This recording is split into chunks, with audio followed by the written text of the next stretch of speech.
திருச்சிற்றம்பலம்.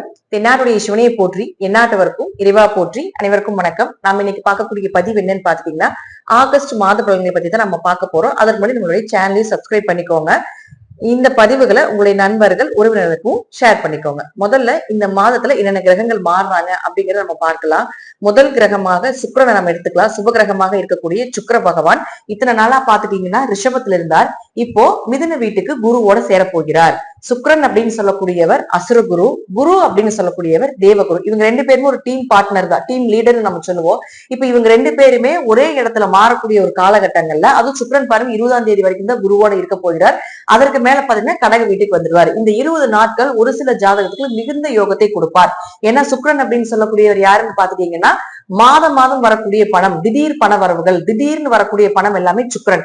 வருடக்கணக்கா வரக்கூடிய பணங்கள், பெரும் பணங்கள், இது எல்லாமே பரம்பரை சொத்துக்கள், இதெல்லாம் சொல்லக்கூடியது யாருன்னு பாத்துட்டீங்கன்னா குரு பகவான். அப்ப இந்த ரெண்டுமே பணத்துக்கு உண்டான கிரகங்கள் சேரக்கூடிய காலகட்டங்கள். ஒவ்வொரு ஜாதகத்துக்கும் ஒரு ஜாதகம் சிலருக்கு அள்ளி கொடுத்துட்டு போயிருது, ஒரு சிலருக்கு பாத்துட்டீங்கன்னா ஓரளவுக்கு யோகத்தை கொடுக்கக்கூடிய அமைப்பை கொடுக்குது. இது யாருக்கு அப்படிங்கறத நம்ம முதல்ல பார்க்கலாம். அடுத்தது பாருங்க சூரியன். இந்த சூரியன் அப்படின்னு சொல்லக்கூடியவர் 16ஆம் தேதிக்கு மேல கேதுவோட சேர போகிறார். அப்ப சூரியன் கேது சேர்க்கை அப்படிங்கிறது முழுக்க முழுக்க நம்ம ஜாதக ரீதியா சொல்ல போகணும் அப்படின்னு பாத்துட்டீங்கன்னா, கடுமையான தந்தை வழியிலிருந்து வரக்கூடிய பித்ருதோஷம் அப்படின்னு நாம சொல்லுவோம். அப்போ யாருக்கெல்லாம் சூரியன் கேது சேர்க்கை இருக்கின்றதோ, யாருக்கெல்லாம் சூரியன் ராகு சேர்க்கை இருக்கின்றதோ, இதனுடைய பார்வைகளும் இருக்கலாம், நேருக்கு நேர் பார்வைகளும் இருந்தாலும் இந்த பலனை கொடுக்கும். இவர்கள் எல்லாம் கொஞ்சம் கவனமாக இருக்க வேண்டும். தந்தை விஷயத்துல, தந்தையினுடைய ஆரோக்கியத்துல, உங்களுடைய சூரியன் உங்க ஜாதகத்துல என்ன பாவகத்தை வாங்கியிருக்கிறோ அது சார்ந்த விஷயத்திலயும் கொஞ்சம் கவனமா இருக்கணும். இதுல இன்னும் பொதுவா நம்ம சொல்ல போனோம்னா, சூரியன் அப்படின்னா அரசியல்வாதிகள், கேது அப்படின்னா சர்ப்பம், விஷத்தை கொட்டக்கூடிய கிரகம், ஆன்மீக கிரகம் அப்படின்னு நம்ம எடுத்துக்கலாம். தடை தாமதங்கள் இதெல்லாம் நிறைய கொடுக்கக்கூடியது யாருன்னா இந்த கேதுதான். அப்ப சூரியன் 16ஆம் தேதிக்கு மேல பாத்துட்டீங்கன்னா கேதுவோட சேரப்போகிறார். இந்த காலகட்டங்கள்ல அரசியல்வாதிகளுக்கு ஒரு பிரச்சனைகளை ஏற்படுத்தி கொடுக்கிறது, அரசு சம்பந்தப்பட்ட வேலையில் இருக்கக்கூடியவர்களுக்கு, அரசு துறையில எக்ஸாம் எழுதக்கூடியவர்களுக்கு, அல்லது அரசியல்வாதிகளுடைய தொடர்புல இருக்கக்கூடியவர்களுக்கு, இவர்கள் எல்லாமே ரொம்ப கவனமாக இருக்க வேண்டும். பொதுவாக இந்த ஒரு மாத காலங்களும் பாத்துட்டீங்கன்னா இந்த சூரியனும் கேதுவும் சேரக்கூடிய காலகட்டங்கள்ல இது சார்ந்த துறையில் இருக்கக்கூடியவர்களுடைய குடும்ப ரீதியாக, தொழில் ரீதியாக, மக்கள் ரீதியாக மிகுந்த பிரச்சனைகளை சந்திக்கக்கூடிய ஒரு சூழ்நிலைகள் வரும். அப்ப யாருக்கு அக்யூரேட்டா வரும் அப்படின்னு பாத்தீங்கன்னா, இந்த சூரியன் கேது சேர்க்கை இருக்கக்கூடியவர்களுக்கும் சூரியன் ராகு சேர்க்கை இருக்கக்கூடியவர்களுக்கும் இருக்கும். அதனால இந்த சேர்க்கையெல்லாம் உங்க ஜாதகத்தில் இருந்தாலும், நீங்க இந்த துறையில இருந்தாலும் இல்லாட்டியும் கொஞ்சம் இந்த காலகட்டங்களை கவனமாக இருந்துக்கோங்க. அடுத்தது பாருங்க, உங்களுக்கு செவ்வாய் அப்படின்னு சொல்லக்கூடியவர் இத்தனை காலகட்டங்களாக சூரியன் கேதுவோடு இருந்துட்டு இருந்தார். இப்போ அவர் கன்னி வீட்டுக்கு வந்துட்டார். நேரடி சனியினுடைய பார்வையில நிற்கிறார். சனி இத்தனை காலத்துல உங்களுக்கு பாருங்க வக்ரம் இல்லாம இருந்தார். சனி ஒரு ராசி கட்டத்துல இருந்து மாறுறதுக்கு 2.5 வருஷம் எடுத்துக்கிறாரு. இதுல வருஷத்துல 3 மாசத்துல இருந்து 5 மாதம் வரைக்கும் வக்ரகதி அடைகிறார். அப்ப இந்த வக்ர காலகட்டங்கள்ல இயல்பு நிலையிலிருந்து மாறி நடப்பார் அப்படிங்கறது அமைப்பு. உங்க ஜாதகத்துல சனி வக்ரமாக இருந்தால் மிகுந்த யோக பலனை கொடுத்தேதான் ஆக வேண்டும் அப்படிங்கிறது விதிக்கப்பட்டது. இல்ல சனி வக்ரமாக இல்ல அப்படின்னா கொஞ்சம் கவனமாக இருந்துக்கோங்க. பொதுவா 7.5 சனி, அஷ்டம சனி, அர்த்தாஷ்டம சனி, கண்டச்சனி இதெல்லாம் நடந்துட்டு இருக்கக்கூடிய ராசிக்காரங்க இந்த சனி வக்ரத்துல ரொம்ப ஓரளவுக்கு, அதாவது ரொம்ப பிரச்சனைகள் இருந்துட்டு இருப்பீங்க. இப்ப அந்த பிரச்சனைகள் எல்லாமே விலகி ஓரளவுக்கு நன்மைகளை கொடுக்கக்கூடிய அமைப்பை ஏற்படுத்தி கொடுக்கும். இப்ப சனியும் செவ்வாயும் நேருக்கு நேர் பாத்துக்கிறதுனால, யார் ஜாதகத்துல சனி செவ்வாய் நேருக்கு நேர் பாத்துக்குதோ, அல்லது சனி செவ்வாய் சேர்க்கை இருக்குதோ, இல்லது செவ்வாய்க்கு பார்வைகள் உண்டு 4, 7, 8, இந்த இடத்துல செவ்வாயில இருந்து 4ஆம் இடத்துல, 7ஆம் இடத்துல, 8ஆம் இடத்துல சனி இருந்தாலும் சனி செவ்வாய் சேர்க்கை அப்படிங்கறத நம்ம சொல்லுவோம். அப்போ அந்த மாதிரி சேர்க்கை இருந்தாலும் கொஞ்சம் கவனமா இருங்க. அது சனி செவ்வாய் சேர்க்கை என்ன பண்ணா ஒரு போராட்டத்தை கொடுக்கும், கடுமையான முயற்சியை போட வைக்கும், கொஞ்சம் கொஞ்சம் ஃபெயிலியரை கொடுத்துரும், ஃபோர்ஸ் குணத்தை கொடுத்துரும். திடீர்னு கோவப்படுறது, திடீர்னு அழுகிறது, திடீர்னு ஏதாவது தூக்கி வீசுறது, இது போல திடீர்னு ஒரு ஃபோர்ஸா செய்யக்கூடிய எல்லா விஷயங்களும் இந்த சனி செவ்வாய் கொடுக்கும்.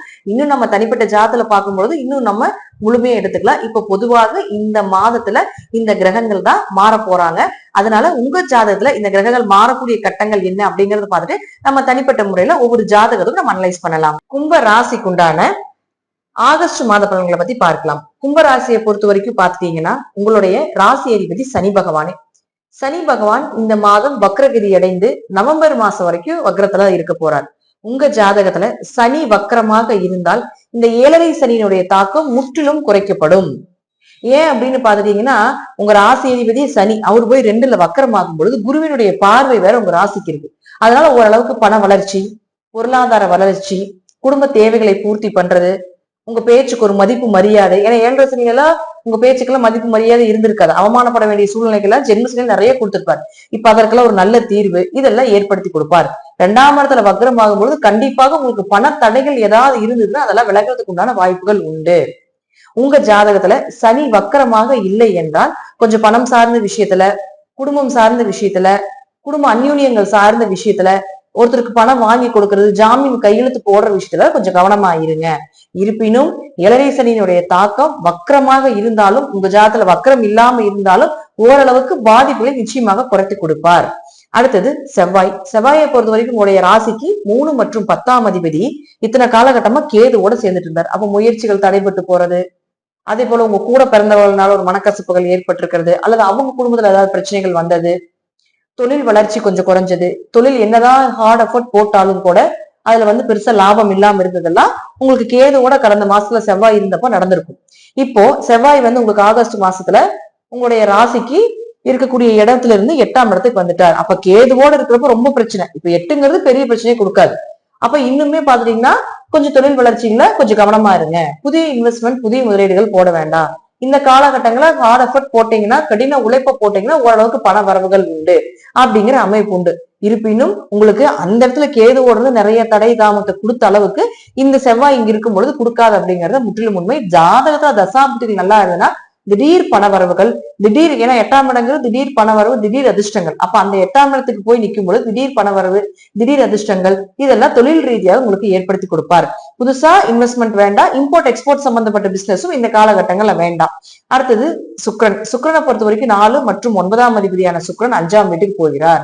அப்ப 4 கூட ஒரு 5க்கு போகும்போது வீடு மனை சொத்துக்கள் பிராப்தங்கள் ஏற்படுறது, குழந்தைகளுடைய ஆரோக்கியம் சிறப்பா இருக்கிறது, உங்களுடைய ஆரோக்கியங்கள் சிறப்பா இருக்கிறது, உறவு முறையிலிருந்து விரிசல்கள் விலகிறது, நண்பர்களுக்குள்ள இருந்து ஒரு மனப்போராட்டங்கள் அதெல்லாம் கொஞ்சம் விலகி போறதுக்குண்டான அமைப்பு, புதுசா குழந்தை பிறக்கிறது, ஆண் வாரிசு பிறக்கிறதுக்கு உண்டான வாய்ப்புகள் இதெல்லாம் ஏற்படுத்தி கொடுப்பார். அதே போல 9 அப்படிங்கிறதுனால அம்மா அப்பாவுடைய ஆரோக்கியம் சிறப்பாக இருக்கிறது, அவர்களுக்கு உண்டான தேவையை நீங்க பூர்த்தி பண்றது, பூர்வீகம் சார்ந்த சொத்துக்கள் ஏதாவது இருக்குது இந்த காலகட்டங்கள்ல பேசலாம். ஏன்னா உங்களுக்கு 2ஆம் அதிபதியும் 11ஆம் அதிபதியும் 5ல் இருக்கிறாரு. கூட 4ஆம் அதிபதி 9ஆம் அதிபதி சேரும் பொழுது பண வரவு, அவங்க மூலமாக ஏதாவது ஒரு பூர்வீக சொத்துக்கள் சார்ந்த விஷயங்கள் உங்களுக்கு கை கூடி வரக்கூடிய ஒரு அமைப்பு, அது மூலமாக பண வரவு, லாபங்கள் இதெல்லாம் கிடைக்கிறதுக்கு உண்டான வாய்ப்புகள் இதெல்லாம் ஏற்படுத்தி கொடுப்பார். அடுத்தது புதன். புதன் யார்? உங்களுடைய ஜாதகத்துக்கு 5 மற்றும் 8ஆம் அதிபதி போய் உங்களுக்கு 6ஆம் வீட்டுல மறைகிறார்.